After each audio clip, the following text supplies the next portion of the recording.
My name is Thorsten Overgaard. I'm a photographer. I travel the world taking photographs and teaching workshops. Today I will talk about a very exciting 35mm lens.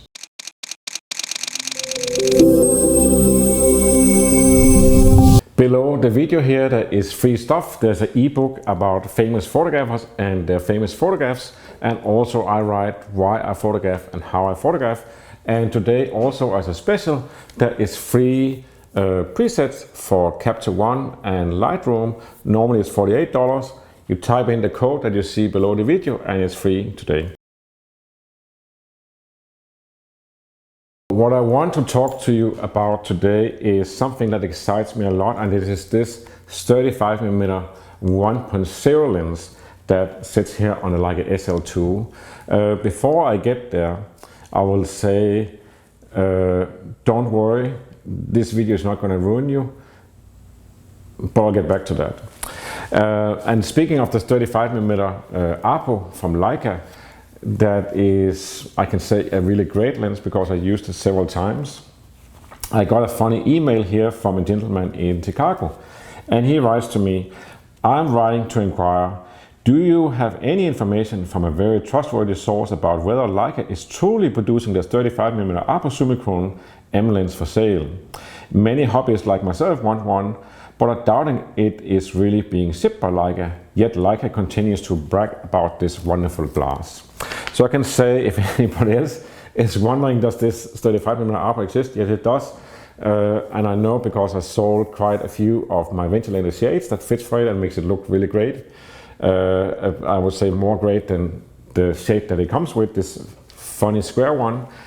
And I also use the lens, and I'm not really a 35mm person, which means I don't really use any 35mm lenses.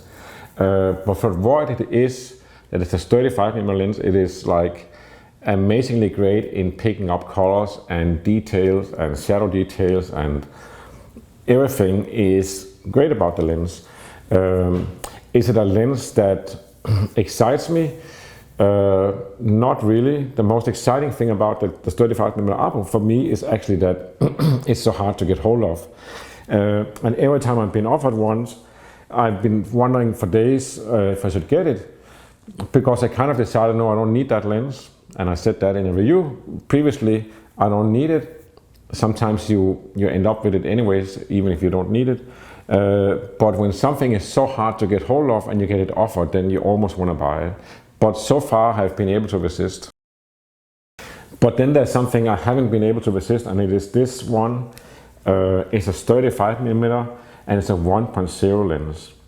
And you might know or have heard the rumor that Leica should be making a 35 Noctilux. In my opinion, a 35mm Noctilux from Leica should be 0.08. And the reason I say that is if you look at the different size, you take the 50.95, it is this one. Then they made a 75 1.25 and a 90 1.5. So you go the other way and say that the more tail it gets, the less open it gets. So when it goes 35, it should be 0.8. That's my opinion, that's what I hope for. Until we get that one inside, this one is very exciting to play with. And let me say already now, this is a lens that is $450. And it comes with an L mount, so you can put it straight on to the L. You can't put on the M camera, unfortunately. Doesn't really matter if you have the Leica SL or SL2 like this one. Then you have the EVF here, and it's amazing to play with this lens. And one thing that I kind of like, 7 artisans that makes this lens.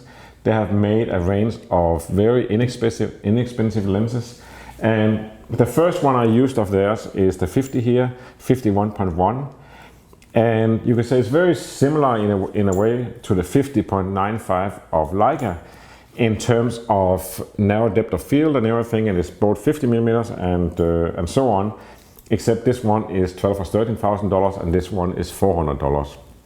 So that's one difference. It's not that I think that you should buy something.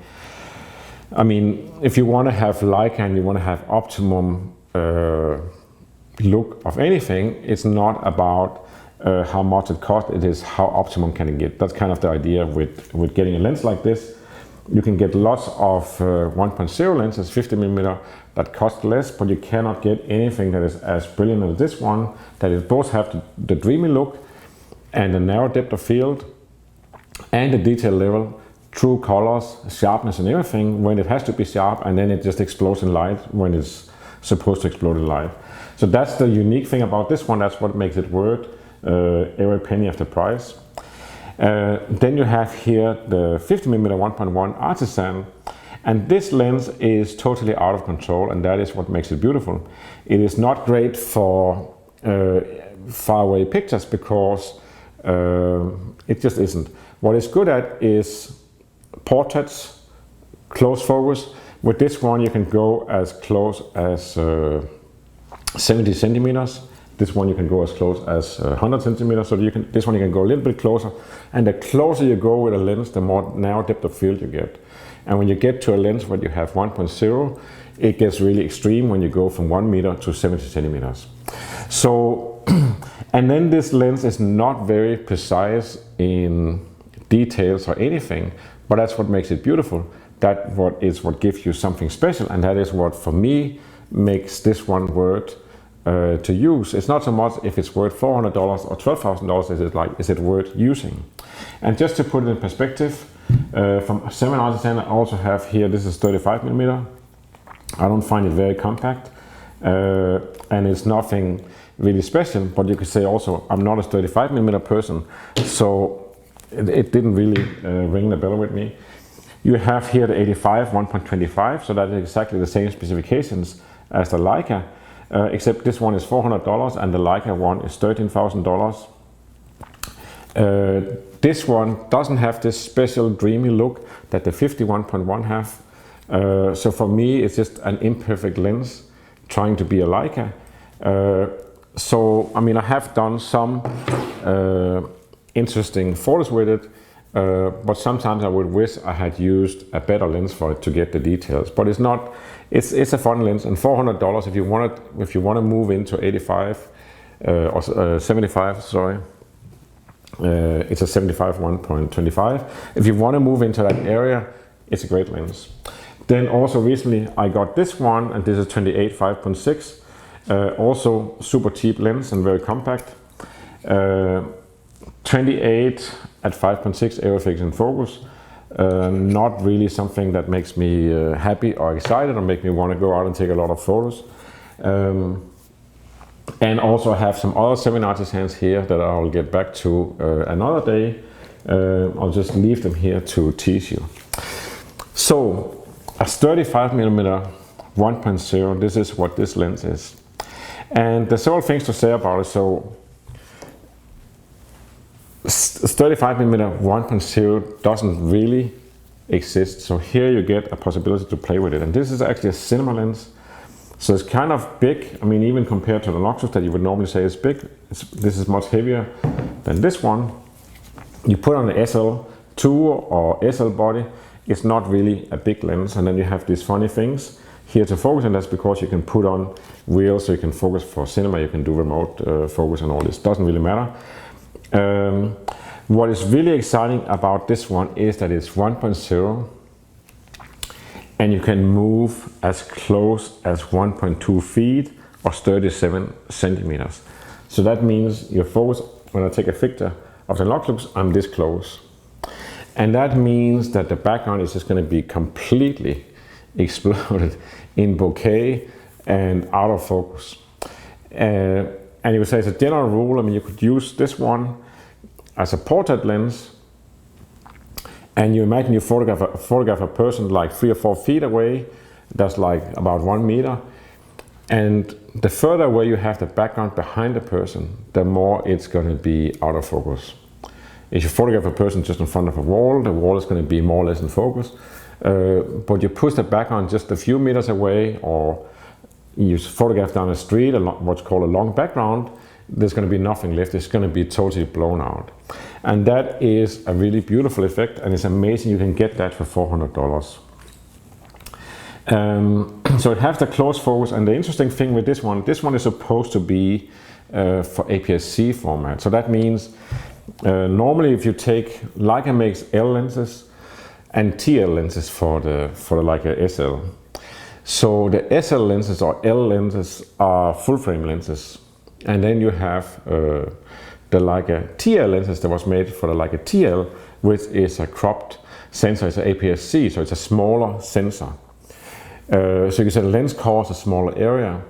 So for example, the 35mm 1.4 of the TL lenses, when you put that on the SL, the camera automatically crops it to APS-C format. So you just don't have in the corners, else you would have dark corners because the lens is not wide or big enough to cover the whole full frame.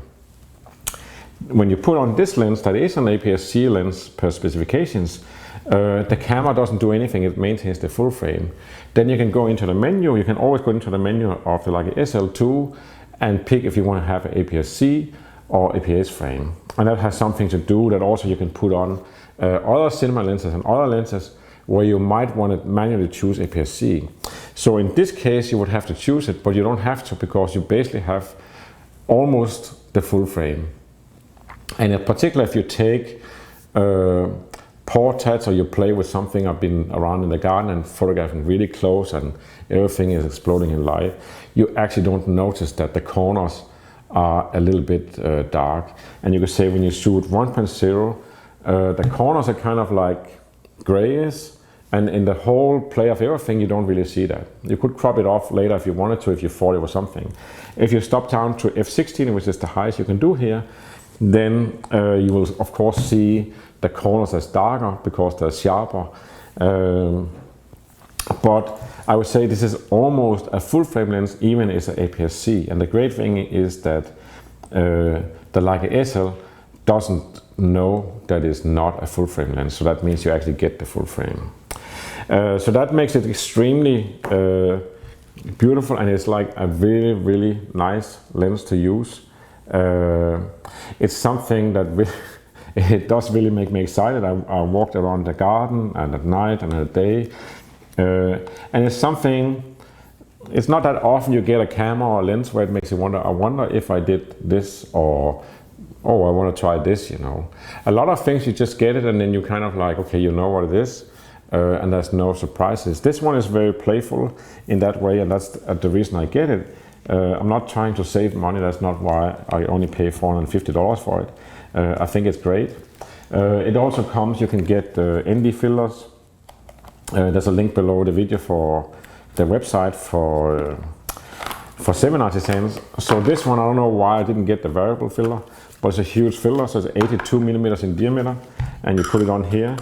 And you can say, when you use this one for video, you have to put on ND fillers, and the variable one would actually be the best one, because what happens is that when you photograph video, you shoot at 1/50th of a second. That's kind of like, that's the video frame speed. And when you shoot everything at 1/50th of a second, if you imagine you go outside, then even a normal overcast day, there's just too much light, and that's why you put on the ND filler to be able to still use it wide open. So here I got this at 8-stop, but you can get a variable, and variable is simply just where you have basically an ND filler here. Let me say that. ND filler here is kind of like sunglasses for a lens.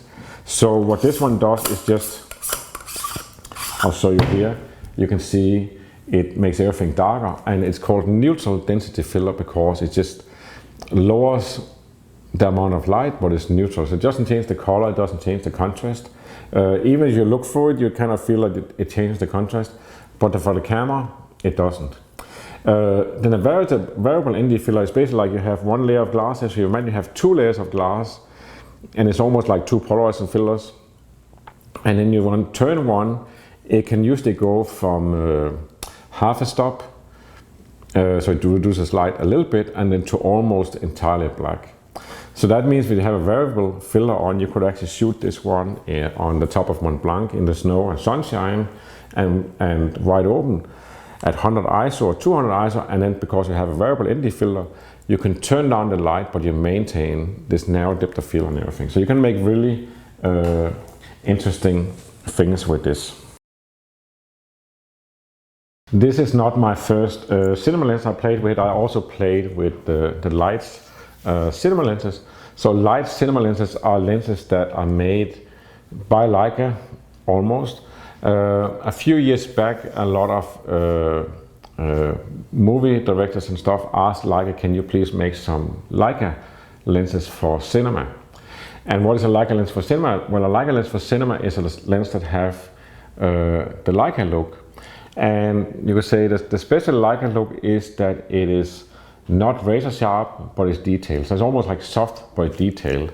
That's a traditional Leica look, and that's what they ask for. And you can say, generally, when you make a movie, you go pick the equipment that gives a certain look, the colors, the feel of the lenses, how much flow there is, how much flare, everything. So it's very, you could say, in photography, particularly now, everybody seems to strive for perfection. It's like everything has to be sharp in the corners and clarity and all this stuff. Whereas in film, they're often looking for imperfect lenses. So I used the Leica Cine lenses, and they're beautiful, and they're big and heavy, and that's something I had a lot of fun walking around with those lenses. I would put on the M camera with the PL mount adapter, because the PL mount, so PL mount is what you have on big video and movie cameras. But you can get an adapter you can put on the Leica M, and you can also get an adapter you can put on the Leica SL here. Beautiful lenses. The only problem with it is that they come in a set of 12 lenses, and it costs $400,000 for a set, and then you have to wait for delivery. I think you can actually persuade Leica that you can just buy a single lens, but it's still going to be a chunk of money, which in cinema perspective is not that much money, and they usually just rent the kit for a few months that they need it. So it's not actually really, compared to the entire budget, lenses is nothing. For you to put on a cinema lens on a still camera is usually very expensive. If you go look around online and see what the cinema lenses cost, it's not unusual that a cinema lens costs like $20,000, $30,000, $60,000 for just one lens. To get that special look, and there's a lot of qualities in cinema lenses that you normally don't care about in a still camera. And one of the things is that if you imagine, like, you move a scene, you turn the camera and the person moves closer, you want to change the focus from the person talking over there to this person here, then you change the focus. And then there's something called breathing, and that is that the whole frame changes if the lens haven't been optimized to not do that. So even this $400 lens have very little breathing. But it's a cinema thing you wouldn't notice in a still camera that this happens. So a lot of interesting things with cinema lenses, but generally they're just extremely expensive. And this is meant as a cinema lens, and you put it on the Leica SL2 or the Leica SL, and then you can actually make movies, because of course you can record video on this camera, and if you want the video here is recorded on Leica SL with TL lenses, and that's how it is. This is a beautiful lens, and if you sit and wait for a Leica 35mm APO, or you just need some excitement in your photographic life, this is a good place to go. And I'll put a link to the web store below here. When I ordered this one, I think I had it in 2 or 3 days with FedEx, so you can get into the fun really soon.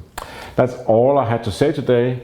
Till I see you the next time, remember to always wear a camera.